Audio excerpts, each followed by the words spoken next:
Ayan po ang aming CR sa Humalig. Napakaayos at malinis. Then ito po yung aming nakuhang accommodation. And ganito yung view niya dito. So, ito yung aming nakuhang accommodation. Katabi niyan, buko.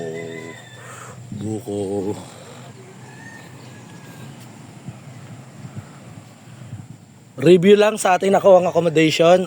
Maayos naman. Kubo, may terrace, and si Kuya Glenn, ang aming tanker. Stephen, the support. Ito yung carry namin, no? Siya nagplano nito. Setter. Yan. Ito yung aming accommodation na nakuha. Ito, best support. Kahit walang nakakatawa, tumatawa yan. Matindi yan. Yan yung kwarto. Hey. Dalawa pa electric fan. Solid. Ito, may dalawang lamesa. Harap namin yung beach. Ayun yung tanker namin, no? Yung Chimera Ants. Ayun, no? Attic. May hagdan dito. Yee. Tapos, may dalawang kwarto siya rito. Sa taas. Yan. Yan, may kutsyon. Solid naman. May electric fan dito kasi nilipat ko sa baba. Kasi natatakot ako matulog mag-isa. Ito yung kabilang kwarto. Yan. Tapos may hagdan din siya pababa. Okay, di ko na binuksan yung ilaw. May electric fan din yan kompleto. Okay. Tapos, ito. Ito yung mga pine trees. O, di ba? Solid. Pine trees. Dami yan. Isang pahabayan, puro pine trees. Nabubuhay ang pine trees dito sa Humalig Island kasi dito ay malamig. Ayan. Pine trees. Tapos, konti lakad mo lang, harap mo na yung dagat. Ayan. Sila yung mga nakabook din dito sa Humalig. Ayan. Pwede ka maglagay ng tent. Ayan, kaharap mo na dito yung beach. Ganda ng beach. Mataas yung alon ngayon kasi Lunes. Mataas ang alon dito pag Lunes kasi pag Lunes daw, every Monday daw mataas yung alon. Yan. Tapos meron din kayak dito. Yan yung kayak. Si Kuya Glenn, no? Si Kuya Glenn pa simuno nito. Yan. So, hindi ko alam. Hindi ganito yung alon dito nung kahapon eh. Pero, solid pa rin, maganda. Yan. So, ayan. Ganyan siya. Yeah, ganda.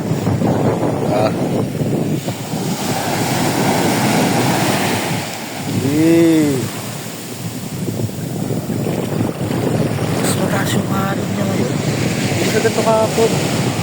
Tignan nyo pa sa ibang video.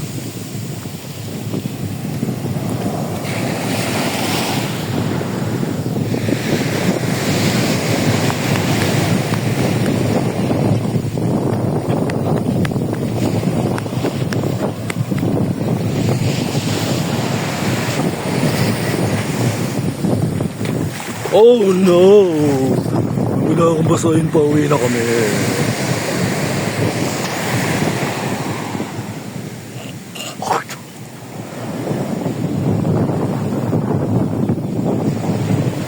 So, din siya.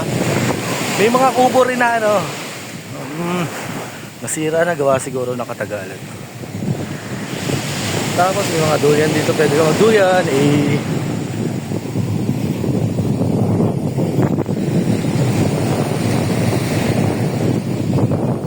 siya.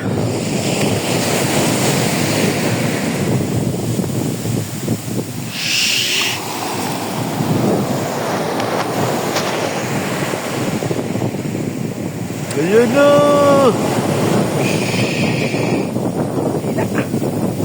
Dapat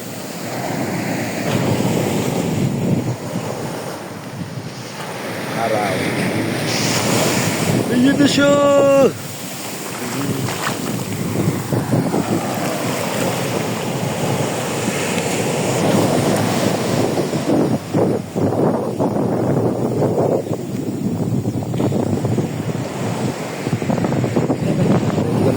dito. Tapos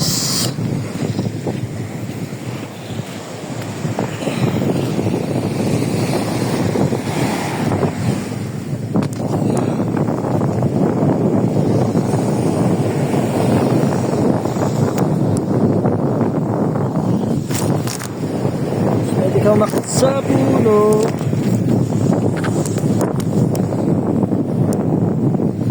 Sa puno na walang pumero.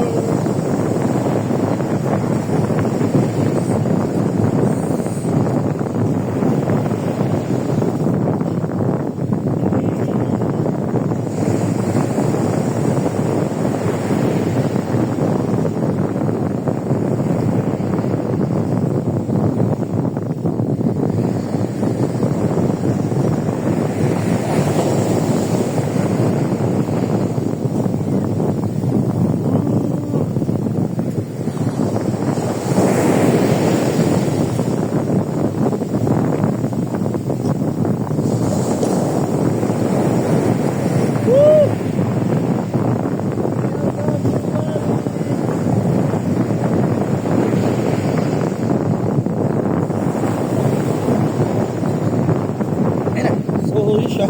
Ganda.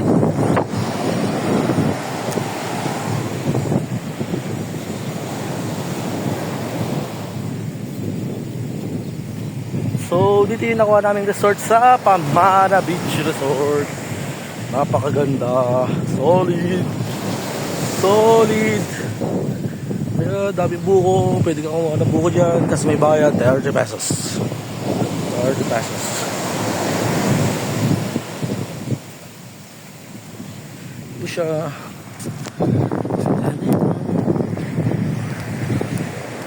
Yan. Sila.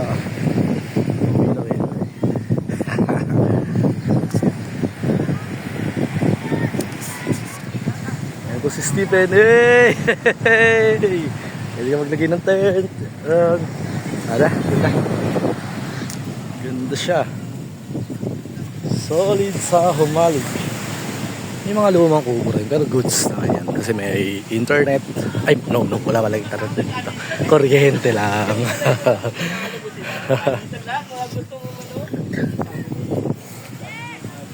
Yee.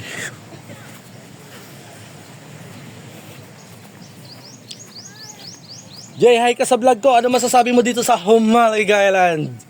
Normalin. So, ayun yung review, yung kubo na nakuha, ay yung nakuha naming accommodation. No, diba? Magkano? Ito po yung presyo, yung itak. Ayun, katabi niya yung presyo. 6 packs. 3,000. Deposit. So, nag-deposit ng 3,000. Okay. Lobster, 1 kilo, 1 bite. Luto na yan. Yung hindi pa luto, meron live lobster doon. 1K. 1,000 yung lobster. 500. Paluto, 500. Parang ginisa lang yun sa sa bawang. Best experience. Meron din siya mga accommodation na ganito. Siyang attic na ano. So, siya lang. Bye-bye. Uwi na kami.